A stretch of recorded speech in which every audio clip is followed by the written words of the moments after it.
हजारों साल पहले सुजाकू किंगडम का सबसे ताकतवर कल्टिवेटर था सेयातूनन। उसके पास था एक रहस्यमयी वस्तु हेवनली पर्ल कहा जाता है, जो इसे पाले वो एंशिएंट इमॉर्टल रेल्म के द्वार खोल सकता है। इसी को हथियाने के लिए आउटर वर्ल्ड के 3 महाशक्तिशाली मास्टर्स सेयातूनन पर हमला करते हैं, लेकिन सेयातूनन अकेले ही तीनों से भिड़ जाता है अपनी फायर फिनिक्स स्पिरिट के साथ। तीनों मास्टर्स उसके ऊपर जॉइंट स्पिरिट बॉडी अटैक करते हैं और सेयातूनन घायल हो जाता है, मगर हार नहीं मानता। वो चीखता है, अगर ये हेवनली पर्ल चाहिए तो पहले मेरी जान लेनी होगी। और फिर वो इस्तेमाल करता है अपनी सबसे घातक शक्ति डेथ फिंगर। अपनी आत्मा को बलिदान करके हेवनली पर्ल को नष्ट कर देता है ताकि ये कभी बुरे हाथों में ना जाए। लेकिन मरते वक्त सेयातूनन एक वादा करता है, मैं लौटूंगा एक ऐसे शरीर में जो मेरी विरासत को आगे बढ़ाएगा। अब समय आता है वर्तमान का, जहां एक गरीब किसान का बेटा वांगलिन, एक छोटा सा लड़का जो अपने माता पिता से बेहद प्यार करता है लेकिन कल्टीवेशन की दुनिया में मजाक का पात्र बना हुआ है। उसके पेरेंट्स मेहनत से पैसे जोड़ते हैं ताकि वो कंट्री एग्जाम दे सके, लेकिन कर्जदार उसके घर आकर सब छीन लेता है। तभी आता है उसका चाचा और बताता है कि हेंग यूए सेक्ट ट्रायल ले रही है जहां वांगलिन भी शामिल हो सकता है। हालांकि माता पिता डरते हैं कि वहां मौतें आम बात हैं, लेकिन वांगलिन डिसाइड करता है, अब मैं अपने हालात नहीं किस्मत बदलूंगा। ट्रायल की शुरुआत होती है स्पिरिचुअल रूट टेस्ट से। वांगलिन इसमें फेल हो जाता है, वो टूट जाता है, लेकिन तभी सेक्टर लीडर कहते हैं कल्टीवेशन के लिए सिर्फ टैलेंट नहीं लगन भी चाहिए। अब शुरू होता है असली इम्तिहान, सेटिंग सन ट्रायल। जिस लड़के ने पहाड़ की चोटी तक पहुंच लिया वही चुना जाएगा, मगर रास्ता आसान नहीं होता। आग की बारिश, बिजली के झटके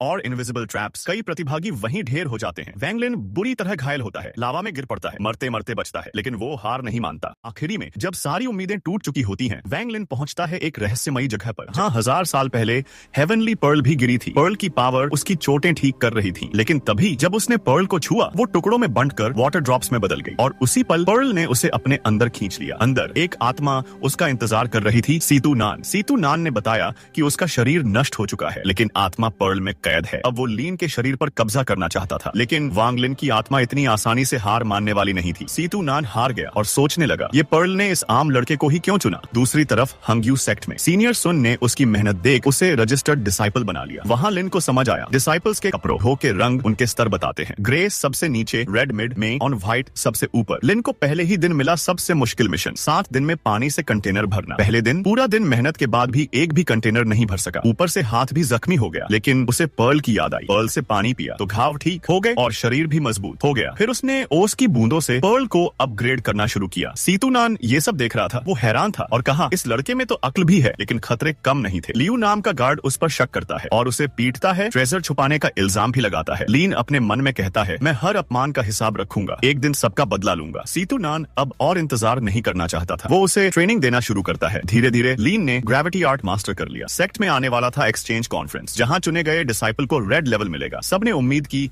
एल्डर सुन उन्हें चुनेगा, लेकिन चुना गया वांगलिन। सब चौंक गए, लेकिन अब सबकी नजरों में था वही जिसे सबने एक मोर्टल समझा था। अगर आपको ये रिकैप पसंद आया हो तो जरूर बताएं, अगले एपिसोड के लिए तैयार हो जाए।